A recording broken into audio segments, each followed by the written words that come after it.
Hello and welcome. I'm Tafarag Damum.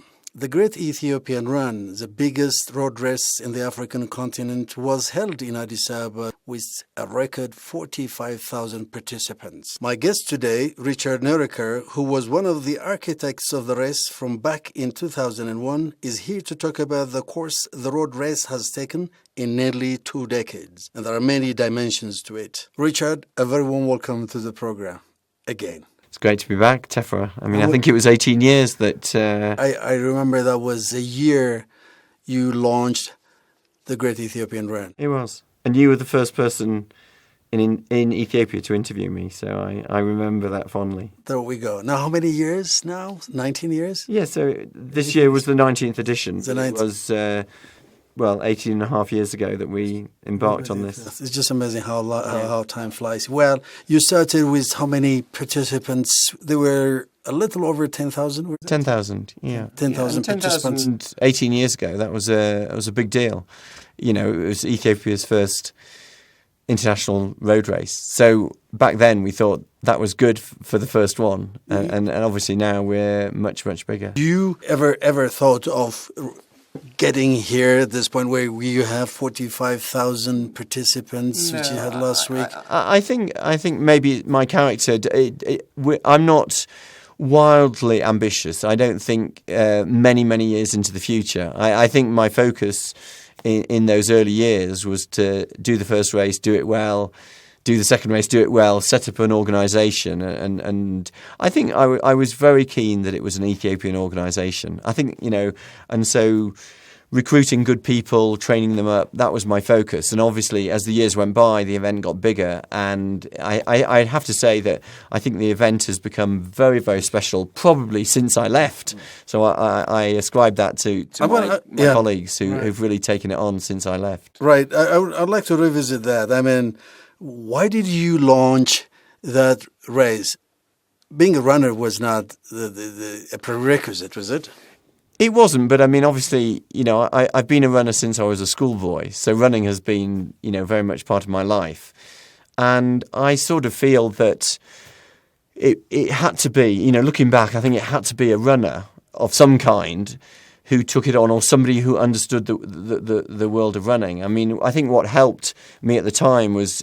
obviously, I knew Haile, and Haile became a good friend, and the race would not have happened without Haile. The race would not have progressed without Haile. Haile was so important and so central to the early years and then the development. But I also knew other runners. Asafa Mezgebu was a good friend then and is still a good friend, and Million Waldi and the great Ethiopian athletes of that era. And they wanted to support what I was doing, and I think that was, I was a runner, they were a runner, we were runners, and we were doing it together. And of course, when I came to Ethiopia, I didn't think of myself as an event organizer, but very quickly I became an event organizer, and I think I did that because I wanted to make a success of the project, really. So the project was initially meant to produce a stream of athletes?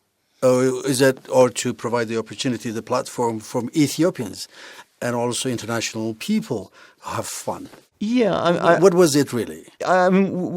We said at the beginning we had 3 aims. It was to promote Ethiopia. It was to develop new athletes and young athletes, to give them opportunities. And then also it was to, set up a race organisation. We were the first really event management organisation. 18 years ago we didn't call ourselves an event management organisation. Now we can call ourselves an event management company.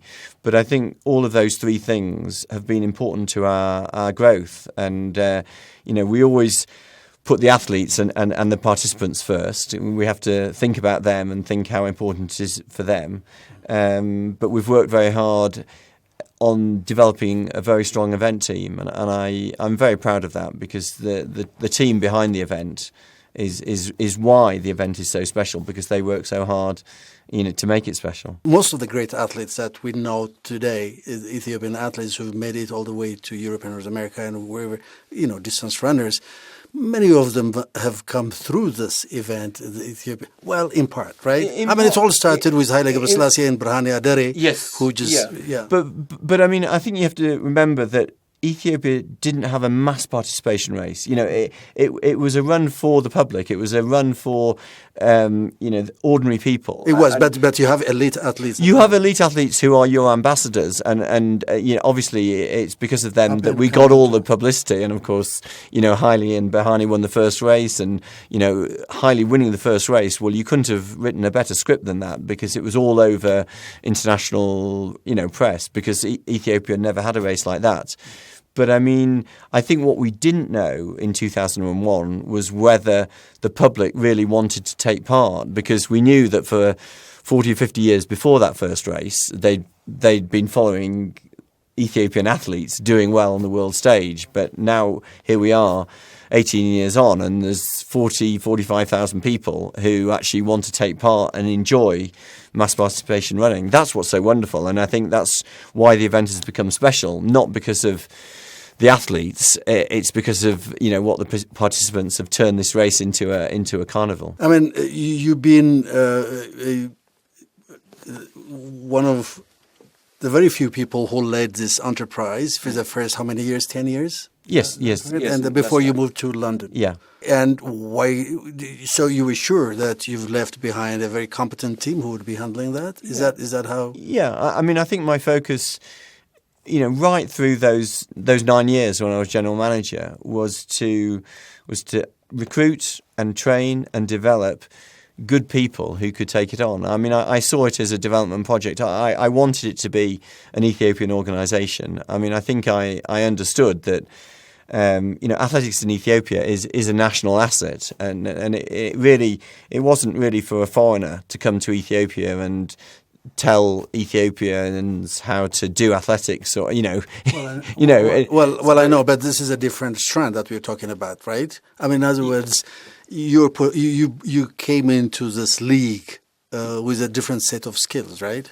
Yes, and I suppose I could bring with me not the knowledge of being an event organizer, but I knew how the London Marathon worked. It was those models and Great North Run, and I knew how big races worked, and I knew what it meant for the public. Because mass participation races had existed in the Western world since the 1970s, and I think people in Ethiopia also knew about them, knew what benefits they brought. I also have to be very grateful to people here in Ethiopia, in Ethiopian athletics, who supported what we were doing. I remember Dr. Bezabe Walde, who was General Secretary of the Ethiopian Athletics Federation, and there were people there who really, understood what we were trying to do and got behind us. And they were really important in those early days. So you knew that it was going to get this big? 45,000, the biggest road race on the African continent? I didn't know that. No, I didn't.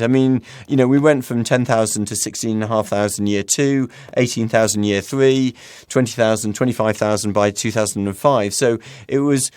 obviously, we were growing slowly. We wanted to make it bigger, but it was really, I think, we were pushed by the demand to make it bigger. I think as a event organizer, you're thinking primarily about safety. Oh yeah. You don't want to make it too big and to the point where people stop enjoying it or where it becomes unsafe. But I think what we've seen in the last 10 years, when actually I've been a consultant rather than in charge, is that there is huge... But you've been here every... Oh, yeah. There's huge demand. And if we were just to go on demand, we could sell 80,000 places. But, the roads aren't big enough, and you have to think about safety, and that's so important when you're an event organizer. So you were setting, every year you were setting the bar higher. Yes, yeah. Achievable, kind of doable thing, yes. Right? Yes. Within safety limits, within, as you say, what's doable in terms. How big could you have gotten this year, for example? If you were to leave the door quite open and let many participants. So the biggest 10K road race in the world is in Atlanta, Georgia, with about 65,000 runners. But they have 26. They have 26 waves, so they don't all start at once. And so in the last few years with Great Ethiopian Run, we have tried to introduce wave starts. That's not easy. And I think if we really want to make infrastructure. We've tried and we've made small progress. I think if we really if we were serious about becoming the biggest 10K road race in the world, we would have to introduce more waves, and we would have to educate the participants about how wave starts work. I think that would be nice, but to be perfectly honest with you, I mean, when do you think that would be doable? But I mean, is the most important thing to make it the biggest the biggest 10K road race in the world.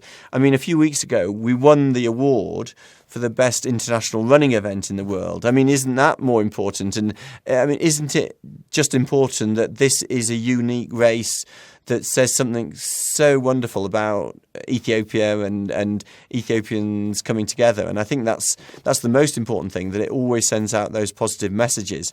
If it becomes the biggest 10K in the world, that's great, but that's not our priority. Interesting.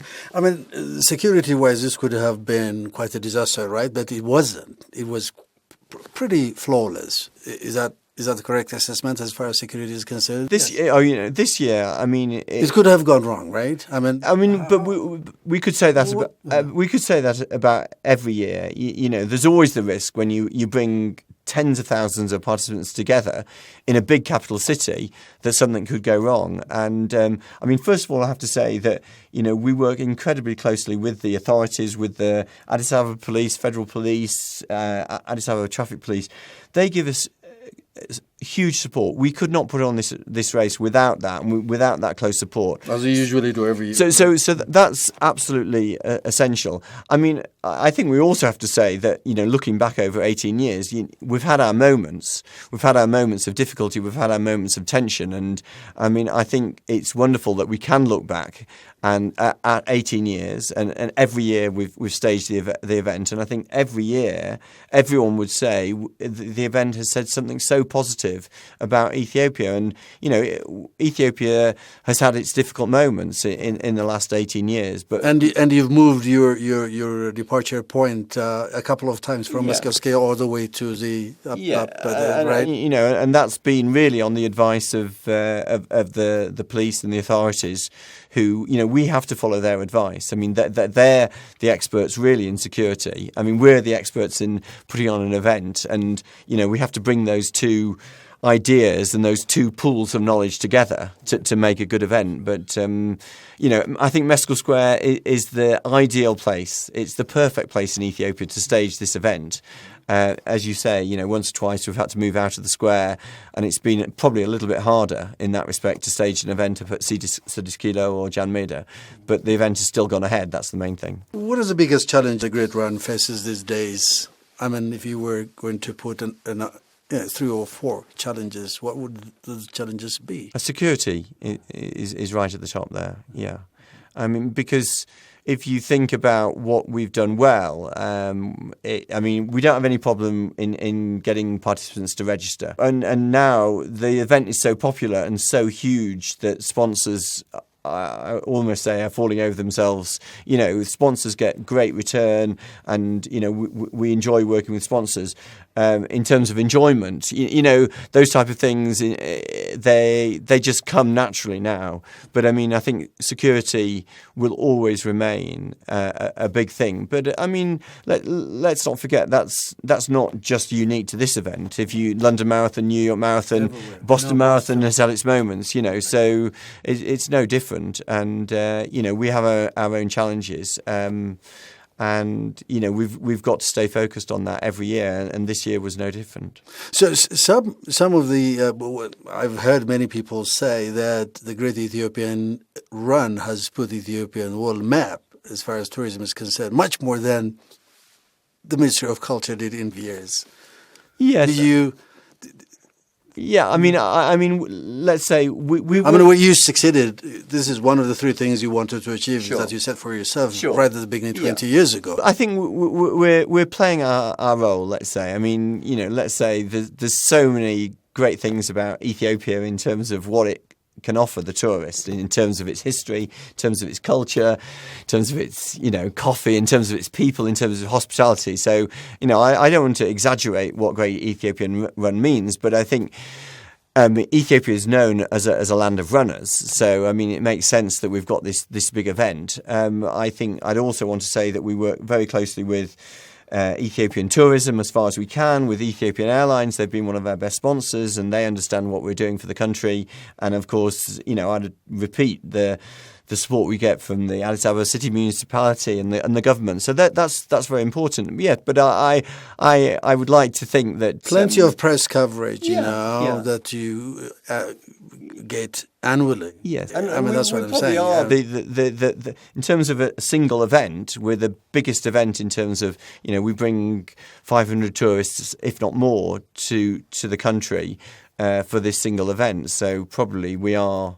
Doing a big thing. And I think the government and I think Ethiopian tourism recognise that. But, let's not forget that, there were tens of thousands of other tourists who come to Ethiopia for other reasons. Ethio cycling holidays, you've moved on, right? Yes, I've moved on. I mean, that's partly because I am excited to do something new for Ethiopia, and I've teamed up with Iskabu Girmay, and again, rather like with the running, there's a history of runners in Ethiopia. There's a lesser known story about Ethiopian cyclists who've been competing here for the last 70 years, going back to when Fausto Coppi, the famous Italian cyclist, was competing in Ethiopia in the 1940s. So, why can't we make Ethiopian cycling a bigger and better story for the country? And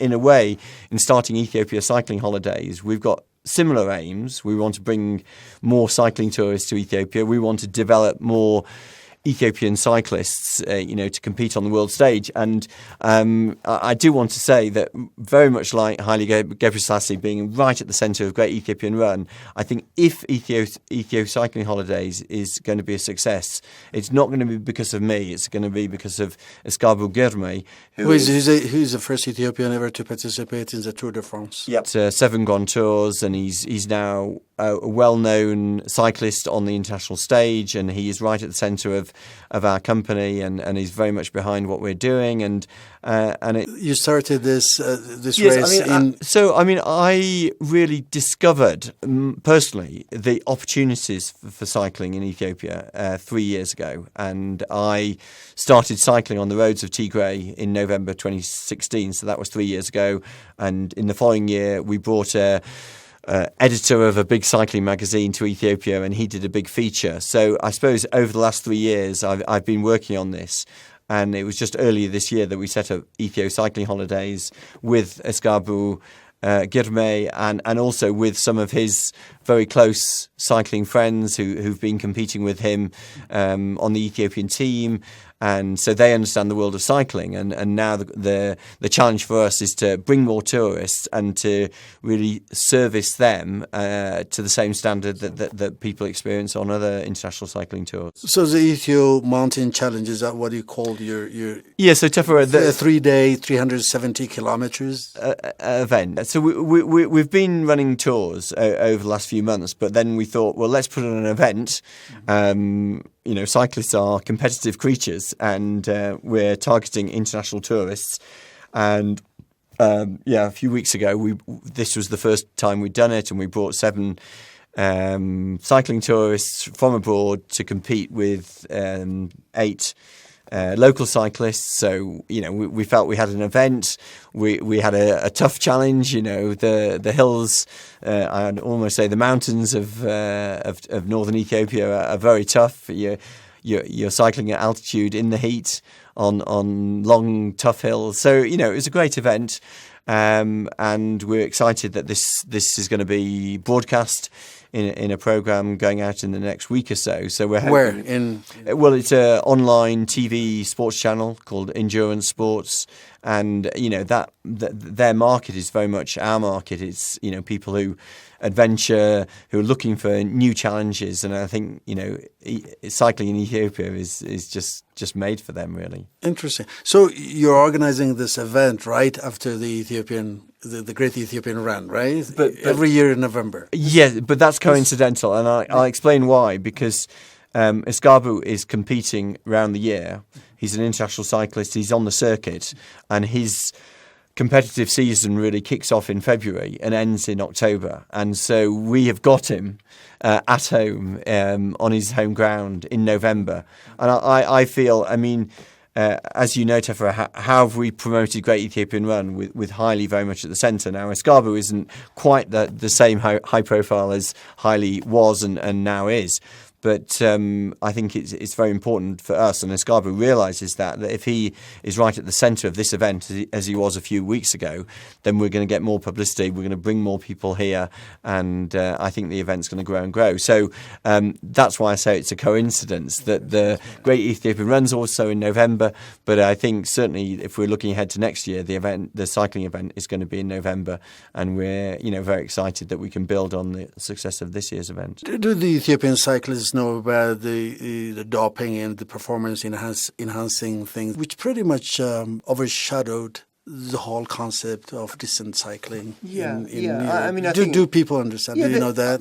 I think there is quite a big following. I mean, I come up close to it when I'm in Tigray, which I consider to be, if you like, the heart of Ethiopian cycling. I mean, I think there were good cyclists in Addis Ababa and Bahadar and Diradawa and other pockets of the country, but I think the real heart, the big four clubs in Mekelle really is where Ethiopian cycling, I think, is centred, and I think there's a huge following there amongst those young cyclists. I mean, they're watching what Escarbu's doing, they're watching what one or two other Ethiopian cyclists are doing on the international stage. They can follow them through social media, and so they can follow the sport, and so I think they know what's been happening in the sport, over the last 20 years. I mean, obviously, when you're cycling in Tigray or other parts of Ethiopia, then you're some way removed from what's happening at those international levels, but I think people understand what's happening. That they have to play it clean. Yes, I mean, I really do. We're suffering in the athletics arena. We've started suffering from that too. Yeah, but not as much. That's been a cause of sadness for me to see that one or two Ethiopian athletes have been doping. I mean, I think it is still a very small number, and thankfully, I think the best athletes and the athletes that we celebrate year in, year out, we know why they've achieved their success just through hard work and through all the other factors that make Ethiopian athletes good. But so I think that we can be confident that Ethiopian cyclists are going to follow the path that Escarbu took, which was hard work. And I think one thing I would always also say about Escarbu, to his credit, that to be successful in international cycling, it's not just hard work, it's not just altitude, it's not just doing the right thing. It's also really adapting to the world of international cycling teams, and he's done that. And I think if cycling was like, or if athletics was like cycling, I could see that Haile would have made it at the highest levels, because he's like that. I mean, he's very comfortable in international circles, but actually athletics isn't like cycling. You can actually spend 11 months of the year in Ethiopia and then go to the Olympics and become an Olympic champion as an athlete without much contact with the international world. That doesn't apply in cycling, and Escarbu spends many months of the year with his team in Spain or Italy or training, on training camps in Europe. And I think you've got to be able to do that if you want to succeed. So that's an additional challenge, which I really admire him for. So there are a number of young cyclists that you're training, right? Yep. Well, get them there. Yes, I mean, I suppose, right now my focus with Ethio Cycling Holidays is to develop the company, is to bring more tourists to Ethiopia, and to work closely with Escarbu. And Escarbu's ambition is to see the company do well, but I think he'd like to do two things. One is he'd like to help young Ethiopian cyclists succeed, and I think he's uniquely placed to do that because of his experience. He knows what the challenge is, and he knows where the cyclists are starting from.